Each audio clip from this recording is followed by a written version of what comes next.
You are beautiful. You are smart. You are funny. You are kind. You are unique. You are worthy of love and affection. You are never too much, and you are always enough. You are precious. You are a diamond, a rose, a pearl, the most stunning of all God's creation. You are worth more than you could ever imagine. Worth more than the numbers on the scale, or the hair product you use, or the shoes you wear. More than how many girls wish they were you, or how many guys wish they had you. More than the price tags on your clothes, or the percentage at the top of your math test, or even the number of followers you have on Twitter. Your worth surpasses all earthly things, because in the eyes of the Lord God, you are loved, and you are worth dying for. Regardless of who you think you are. Whether you model in a magazine, or you model pottery with grandma. Whether you're on the hot list or the not list. Whether you're head cheerleader or a high school dropout. Whether you're Miss Popular or you've never had anyone you could call a friend. Whether you love yourself and love your life, or you can't stand to look in the mirror and you feel as if everything in your life is falling apart. Whether you're such a winner or you feel like the world's biggest failure, regardless of who you think you are. The reality is that you deserve someone who would give up their life for you, because you are powerful and strong and capable. Read about the women in the Bible: Esther, Ruth, Martha, Mary. These women changed the world forever. And inside of you, each and every one of you is a woman with that same power and that same strength and that same world-changing capability. And your responsibility is to find that woman and to set that woman free. This is who you are. And any voices in your mind that try and tell you differently are from the enemy. And the next time you hear them, this is what you say. You say, "Nuh-uh, not me, Satan. I am a daughter of the living God, cherished, loved, and adored above all things by the Creator of all things, for the glory of Him who is greater than all things. I am awesome." And please, don't you forget it.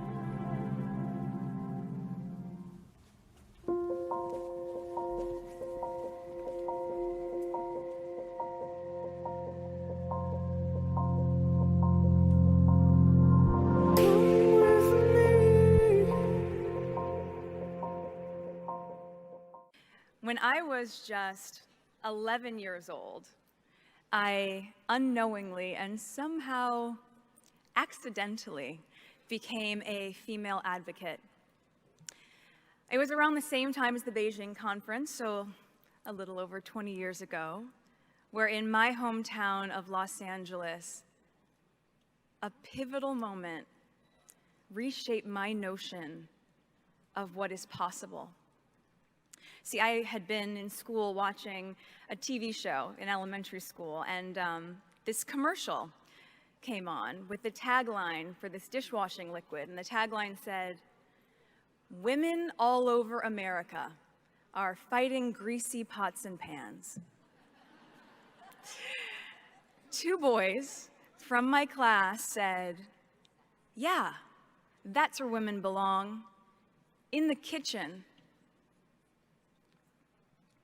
I remember feeling shocked and angry, and also just feeling so hurt. It just wasn't right, and something needed to be done. So I went home and I told my dad what had happened. And he encouraged me to write letters. So I did, to the most powerful people I could think of. Now, my 11-year-old self worked out that if I really wanted someone to hear me, well, then I should write a letter to the First Lady. So off I went, scribbling away to our First Lady at the time, Hillary Clinton. I also put pen to paper and I wrote a letter to my news source at the time, Linda Ellerby, who hosted a kids' news program, and then to powerhouse attorney Gloria Allred, because even at 11, I wanted to cover all my bases. Finally, I wrote to the soap manufacturer, and a few weeks went by, and to my surprise, I received letters of encouragement from Hillary Clinton, from Linda Ellerby, and from Gloria Allred. It was amazing. The kids' news show, they sent a camera crew to my home to cover the story. And it was roughly a month later when the soap manufacturer, Procter & Gamble, changed the commercial for their Ivory Clear dishwashing liquid. They changed it from "Women all over America are fighting greasy pots and pans" to "People all over America." It was at that moment that I realized the magnitude of my actions. At the age of 11, I had created my small level of impact by standing up for equality. Now, equality means that President Paul Kagame of Rwanda, whose country I recently visited as part of my learning mission with UN Women, it means that he is equal to the little girl at the Gihembe refugee camp who is dreaming about being president one day. Equality means that UN Secretary General Ban Ki-moon is equal to the young intern at the UN who is dreaming about shaking his hand. It means that a wife is equal to her husband, a sister to her brother. Not better, not worse. They are equal. Women need a seat at the table. They need an invitation to be seated there. And in some cases, where this isn't available, well, then you know what? Then they need to create their own table. I have to be very honest that when I was 17 and 18, when I became Miss India and Miss World, it was the beginning of me even entertaining the idea of show business in my head, because I wanted to be an engineer. I was a physics math student. I wanted to be an aeronautical engineer. I wanted to build planes. I wanted to be in NASA. I come from an extremely academic family. No one in my wildest dreams in my family had imagined show business as a career. My grandmother, in fact, still asked me till about 10 years ago, "What do you do?"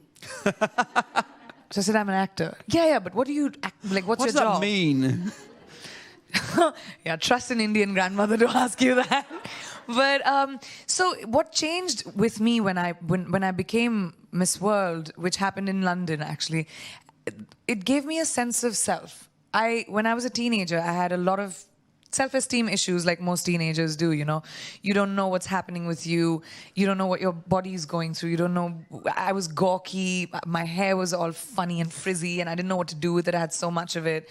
And like I hated braids, and my mom would make them, and you know. So I had all of those issues even when I was in America. I went to high school in America, and I was very confused with who I was and what I was supposed to be.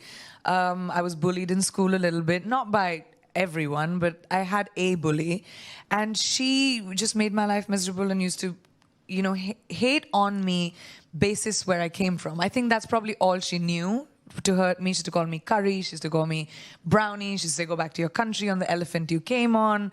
And it got really, at 15, it got really hard for me. Sure. So I decided, you know, I want to go back to India, and I went back home. And I feel like that's when destiny played its game. My mom randomly sent photos without telling me to Miss India. I didn't know. I just thought that they called me because I was discovered. Yeah, teenage egos. But and then it gave me a sense of confidence that I could walk onto the stage, speak the way I speak. And I've been raised to be an opinionated girl. My parents always told me, if you have an opinion, don't be afraid to share it. And that's all I did. I didn't know how to walk on heels. I tripped on my sari backstage 5 times. And then I was in like these velvet pants with boots on, and then I tripped on it again. I knew it would happen to me on stage. I still have PTSD about it. But I'm just saying, like, it gave me a sense of the fact that my personality and the way I speak and my confidence is what won me that crown, made me feel like confidence is your best accessory. There is nothing else you need. The only thing you need to wear well is your confidence. I see a room full of business leaders and surgeons and barristers. I see women who are going to win elections and science competitions and arts awards. Do not be afraid to fail. We can do anything. If I had worried about who liked me and who thought I was cute when I was your age, I wouldn't be married to the President of the United States.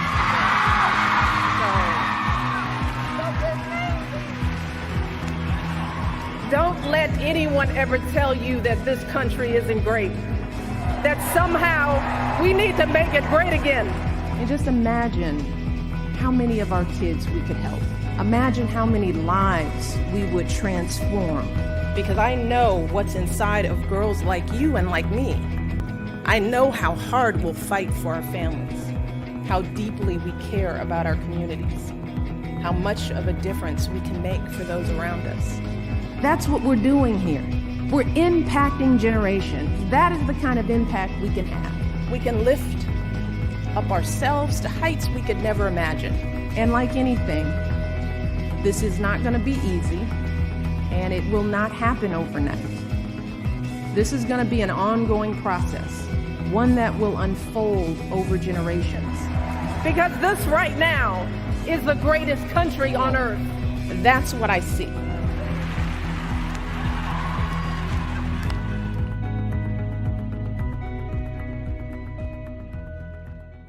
I was 18 years old when I got married. I belonged to a very conservative family, a Baloch family, where good daughters never say no to their parents. My father wanted me to get married, and all I said was, if that makes you happy, I'll say yes. And of course, it was never a happy marriage. Just about after 2 years of getting married, about 9 years ago, I met a car accident. Somehow my husband fell asleep and the car fell in the ditch.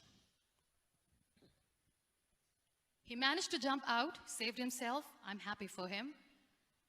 But I stayed inside the car and I sustained a lot of injuries. The list is a bit long. Don't get scared. I'm perfectly fine now. Radius ulna of my right arm were fractured. The wrist was fractured. Shoulder bone and collarbone were fractured. My whole rib cage got fractured. And because of the rib cage injury, lungs and liver were badly injured. I couldn't breathe.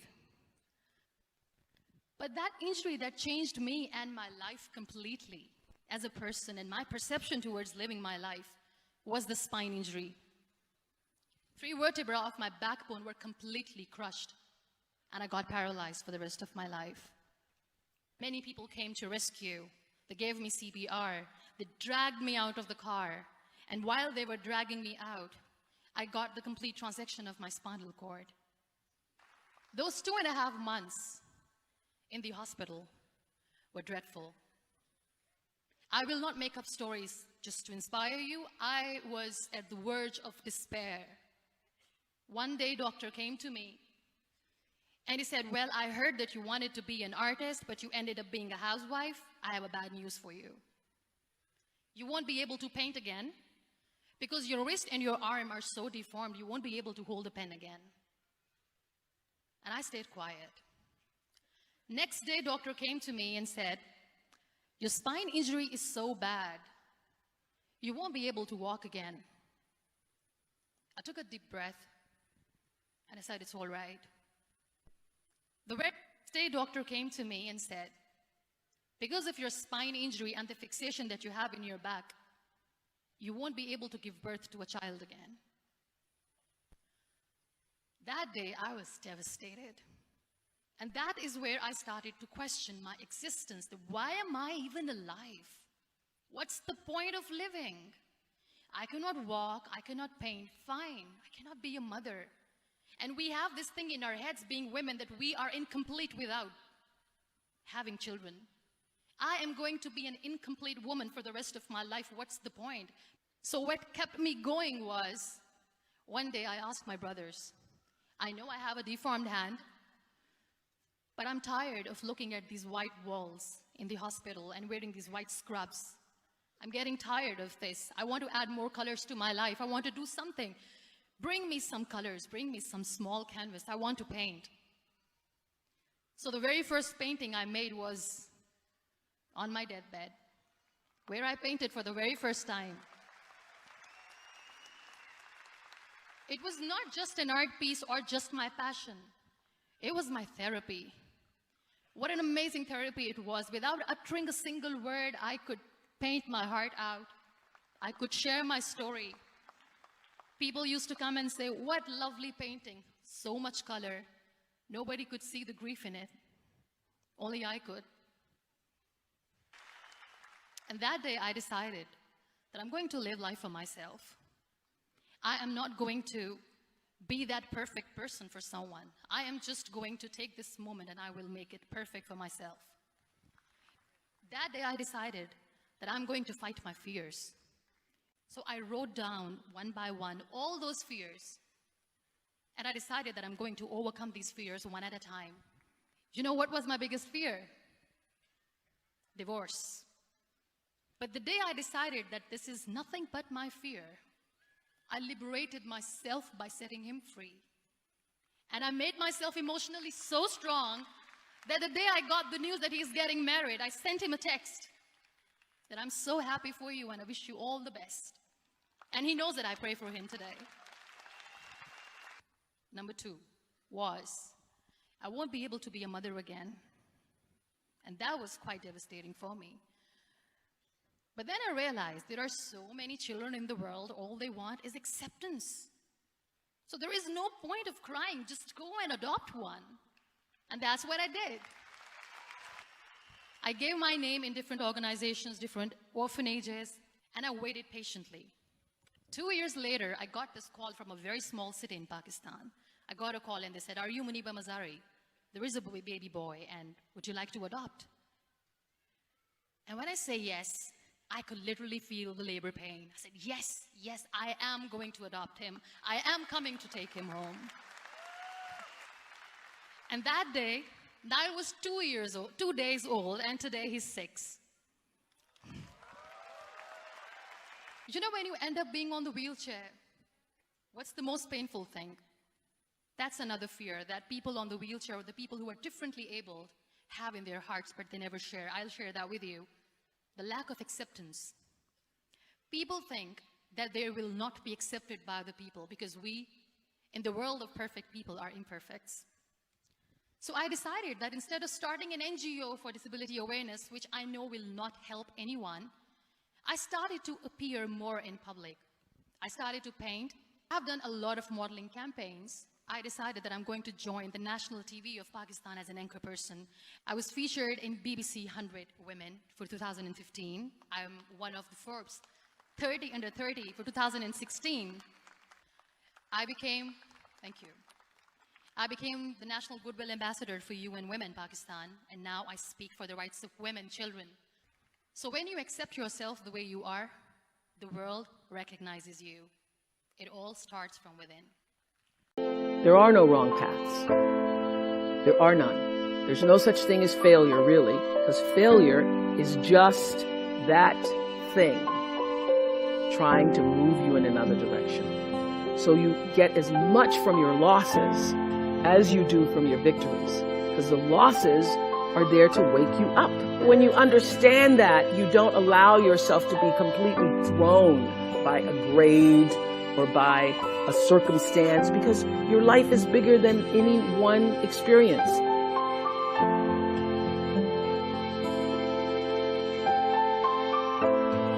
what would you say to your younger self? Every person says in one form or another, I would have said, relax. Relax. It's going to be okay. It really is going to be okay. Because even if you're on a detour right now, and that's how you know when you're not at ease with yourself. That is the cue that you need to be moving in another direction. Don't let yourself get all thrown off, continue to be thrown off course. When you're feeling off course, that's the key. How do I turn around? So when everybody was talking about, when I started this network, if I had only known, good Lord, how difficult it would be. The way through the challenge is to get still and ask yourself, what is the next right move? Not think about, oh, I got all of this to... What is the next right move? And then from that space, make the next right move and the next right move. And not to be overwhelmed by it, because you know your life is bigger than that one moment. You know you're not defined by what somebody says is a failure for you.